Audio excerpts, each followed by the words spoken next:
Good morning. Thanks for joining me at Coffee with Corey. After last week's episode, I had dialogue with a few different viewers about my coffee cup. The giraffe print coffee cup seemed to be a hit last week, and it made me think maybe I should rotate these a little bit more. So as I poured my coffee this morning, I thought, you know what, I'm going to give a little nod to our Hudson, our Chihuahua, and pull out the Chihuahua cup this morning. So as several of you know, we have two dogs. We have Hudson, our Chihuahua, and Magic, who's a rescue dog. But we call him a Huggle because with a rescue dog, most times you don't know what you're getting. And we got so many questions about his unique markings and everything that we finally did the DNA test here a couple years ago. We found out he's 50% Husky, 25% Pug, 25% Beagle. He's a Huggle. And he's 100% pain in the neck, but I probably wouldn't trade him for anything.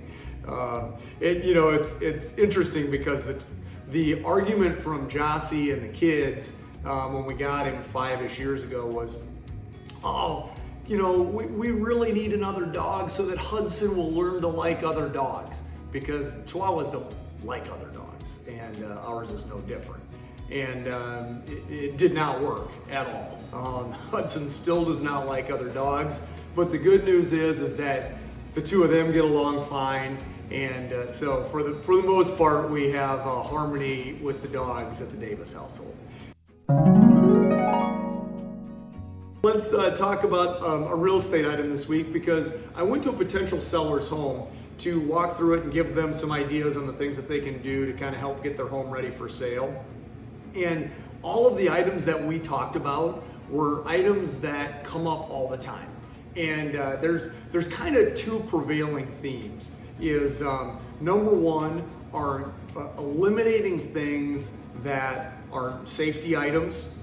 Think electrical issues, boards on decks that need to be replaced, or hand railings that need to be tightened.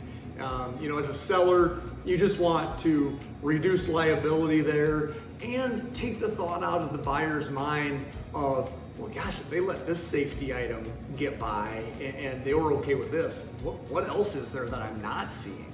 So, safety items are number one. The other ones are really kind of come down to getting rid of the things as best as you can that buyers will look at it and go, oh, I have to do that. For instance, on the home that I walked through, as I walked up to it, the exterior paint it's not peeling or anything like that, but you can tell it's getting thin and faded in spots. And as a buyer, looking at it through the buyer's eyes, I'd be coming up to it going, yeah, this is probably something I'm going to be dealing with in the next year or two. And then, the other thing that this particular seller was already planning on doing were some sheetrock tape seams in the ceiling that needed to be replaced because they were letting loose. And buyers will always think, oh, it's a roof leak, even if it's not a roof leak. That's kind of where the mind goes. So although most times those are cosmetic, they're still a good idea to take care of. The other one, and probably the most common question that I get from sellers, centers around carpets. So in this particular home, they knew they had some stains in carpets. They were under furniture, but they knew that they were there. So, it's either one of those things where with carpets, if there's stains where the buyer's going to need to replace them, then you should just replace them. If they're a color that is completely out of the realm of what is put in today, whether they're red or blue or green or some a little more loud, bold color, then once again, you should think about replacing those. The most common thing I get from a seller is, I'm just going to give the buyer an allowance. That way they can choose what they want. I will tell you, my experience has really been that buyers are not generally going to quibble over new carpets if they're, if they're today's style and today's general neutral colors. They're not going to quibble over whether it's this type of beige or this type of gray. As long as they can take it off their I have to do this list, that's really what you're going for. The other items that I get a lot are mechanical systems. HVAC, as far as furnaces and air conditioners, water heaters, those are big ticket items. And for most sellers, they're going to look at that and go, if they're running, why would I replace them? I generally don't encourage a seller to replace mechanical systems just for the sake of selling their home. I mean, those are the type of things where if you're going to replace them while you're living there and get some enjoyment out of them. Now, does that mean that it's going to impact your price? Potentially. It could potentially affect when you're negotiating inspection items and that kind of thing.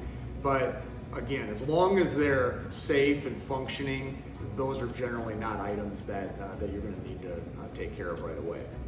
You go to another big ticket item of shingles, and if a buyer walks up to your home and you've got curling shingles and they definitely need to be done, as a seller, I would encourage you to take care of those items, or to take care of that item, because it's on that list of buyer things where they're going, I definitely need to do this almost immediately.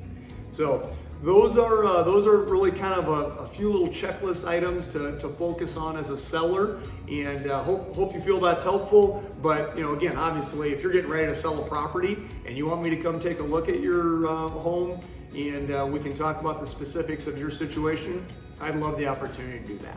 So call me anytime, and keep tuning in on Saturday mornings to join me at Coffee with Corey. Until next time, I'll see you then.